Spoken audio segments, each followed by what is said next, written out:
धाराशिवमध्ये पुरात अडकलेल्या नागरिकांच्या मदतीसाठी खासदार ओमराजे निंबाळकर सरसावले। ओमराजेंनी पुराच्या पाण्यात अडकलेल्या हाजी आणि नातवाला बाहेर काढलं।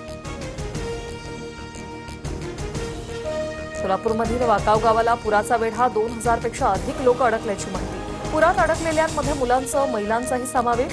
तर सोलापूर जिल्ह्यातील ग्रामीण भागात शाळांना सुट्टी।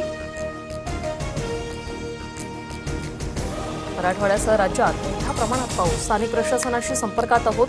जलसंपदा विभागाला आवश्यक ती खबरदारी घेण्याच्या सूचना। मुख्यमंत्री कार्यालयाची माहिती।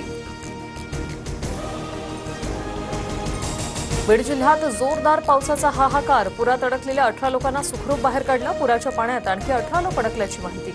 एनडीआरएफकडून अडकलेल्या नागरिकांसह बचाव कार्य। धाराशिव, जालना, हिंगोली ढगफुटी सदृश पाऊस। नद्यांना आलेल्या पुरामुळे अनेक गावांचा संपर्क तुटला। घरात पाणी शिरल्याने जनजीवन विस्कळीत। धाराशिवमधील सर्व शाळांना सुट्टी जाहीर। अतिवृष्टीमुळे 34 ते 36 लाख हेक्टर पाण्याखाली। तातडीनं शेतकऱ्यांना हेक्टरी 50,000ची मदत करा। वडेट्टीवारांची मागणी।